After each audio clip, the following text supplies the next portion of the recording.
Bonjour à toutes et à tous et bienvenue sur le nouveau podcast proposé par Atos Médical. Je m'appelle Marion Ziegler et je suis orthophoniste chez Atos Médical au service des personnes laryngectomisées et des orthophonistes qui les accompagnent. Aujourd'hui, nous allons introduire la réhabilitation phonatoire en voie trachéo-œsophagienne, comme dirait la littérature, le gold standard. La voie trachéo-œsophagienne, contrairement aux autres méthodes de réhabilitation phonatoire, est possible si et seulement si votre patient est porteur d'un implant phonatoire. On parle aussi de prothèse phonatoire et dans les comptes rendus opératoires, vous pouvez voir noté pose de Provox. Encore faut-il que votre patient ait connaissance de la présence de cet implant phonatoire.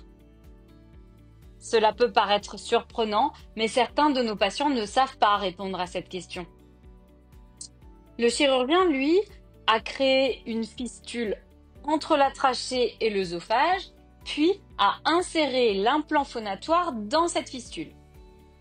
Cela permet de recréer un passage entre ces deux tuyaux. D'un côté, la trachée, qui permet de respirer, de l'autre, l'œsophage, qui permet de s'alimenter.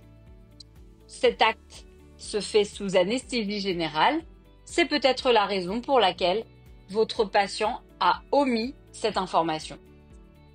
S'il ne sait pas répondre à votre question, il est nécessaire d'aller regarder au niveau du trachéostome si vous apercevez la collerette de cet implant phonatoire côté trachée. Une fois cet implant observé, il est important de questionner sur l'entretien de ce dernier. Bon, si votre patient n'avait pas connaissance de la présence de cet implant, vous vous doutez que l'entretien n'était pas fait correctement. Cet implant doit être nettoyé au minimum une fois par jour avec du matériel adapté.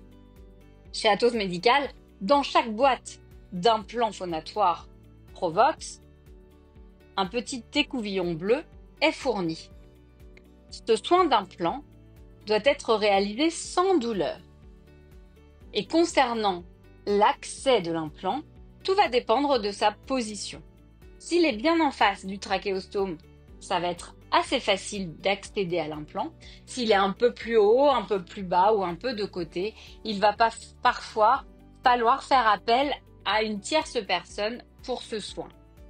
Parfois, c'est l'épouse, le conjoint ou une infirmière qui vient à domicile régulièrement. Finalement, c'est cet implant phonatoire propre qui va permettre d'accéder à la voie trachéo-œsophagienne. Pour en revenir au principe de la voie trachéo-œsophagienne, eh bien finalement, ce qui rend l'apprentissage de cette voie assez aisé, c'est qu'il se calque sur le fonctionnement de la voie classique. Il n'y a pas grand-chose à apprendre de nouveau. On va demander au patient de parler sur une expiration. Le moteur de sa voix va être l'air pulmonaire. Donc on a vraiment un parallèle qui se fait entre la voix que le patient utilisait avant sa chirurgie et la voix qu'on va essayer de mettre en place à présent. Pourquoi on parle de voie trachéo-œsophagienne ? Eh bien, on va essayer de caricaturer le chemin parcouru par l'air pulmonaire et on va comprendre ce nom de VTO. L'air est inspiré et donc emmagasiné dans les poumons, puis il va remonter la trachée à l'expiration.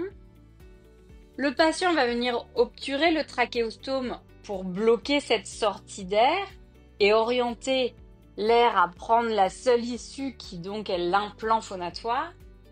L'air va traverser le mur trachéo-œsophagien par cette voie qui est l'implant phonatoire. Puis ensuite, il va remonter l'œsophage en faisant vibrer les tissus, la bouche œsophagienne sur son passage. C'est la raison pour laquelle on appelle cette voie la voie trachéo œsophagienne. Quand tout fonctionne, quand l'air prend la bonne direction, cette réhabilitation vocale est assez simple et assez naturelle dans la façon de sonoriser. Normalement, cette voie trachéo-œsophagienne ne requiert aucun effort. Il est néanmoins important de prendre le réflexe d'obturer le trachéostome au moment de la prise de parole. Concernant les premiers essais de voix, soit cet implant est posé en première intention, c'est-à-dire au cours de la laryngectomie totale. En général, les premiers essais de voix se font entre 10 et 15 jours après l'intervention chirurgicale. Avant les essais de voix, l'équipe médicale s'assure que la cicatrisation est terminée en proposant un test au bleu de méthylène. Ce test permet de mettre en évidence des fuites. Ces fuites seront présentes s'il existe un souci de cicatrisation. Si aucune fuite n'est mise en évidence, le patient aura alors l'autorisation de commencer à déguster quelque chose par la bouche, de commencer à manger par exemple une compote et ensuite de tester sa voie trachéo-œsophagienne. Lorsque cet implant est posé en seconde intention, c'est-à-dire à distance de la laryngectomie totale, il est possible de réaliser ces essais beaucoup plus rapidement, quasiment immédiatement. Les premiers essais se font sur des sons tels que des voyelles. On va proposer au patient de soupirer par exemple sur un A. On va vraiment l'orienter sur des sonorisations détendues, sur quelque chose, sur un corps qui va être relâché. On va éviter de lui demander de crier. On va éviter de l'orienter vers un forçage vocal. Il est possible que lors de ce premier essai, ce soit une tierce personne qui vienne obturer le trachéostome au moment opportun. Puis tranquillement, le patient va venir obturer de lui-même ce trachéostome.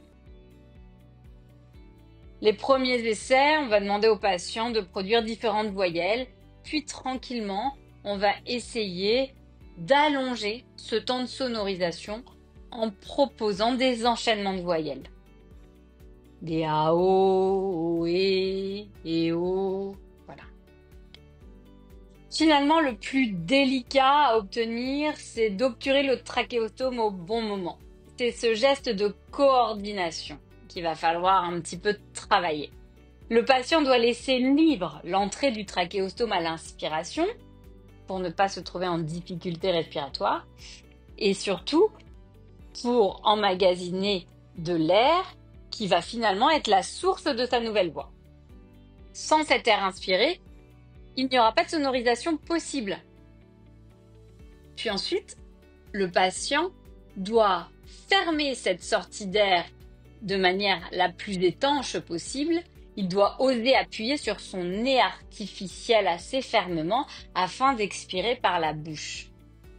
Ce geste de coordination peut parfois se mettre en place assez spontanément, parfois demander un petit peu d'entraînement. Sur les filtres, les ECH d'Atos Médical, le patient peut sentir le centre du filtre car un petit cercle est dessiné en relief. Ça permet de guider le patient vers un appui bien centré qui permettra de garantir une bonne étanchéité. On pourrait être tenté de proposer au patient d'utiliser sa main non dominante pour obturer son trachéostome afin de laisser libre sa main dominante pour les activités, à l'image de l'utilisation du laryngophone, mais le plus judicieux va être de laisser le patient trouver son geste le plus confortable possible, le geste d'obturation le plus spontané. Certains utilisent leur pouce en déposant leurs mains sur le thorax, d'autres viennent utiliser leur index. On peut essayer plusieurs positions. Et ensuite, on va pouvoir faire des essais de voyelles, de sonorisation détendu, assez long pour que cette voie trachéo-œsophagienne soit de plus en plus fluide. Voici l'introduction à la réhabilitation en voie trachéo-œsophagienne. Je vous propose de me rejoindre sur le prochain podcast pour continuer à parler de la voie trachéo-œsophagienne et permettre la progression de cette voie afin que le patient l'accepte de plus en plus. Je vous dis à très bientôt. Au revoir.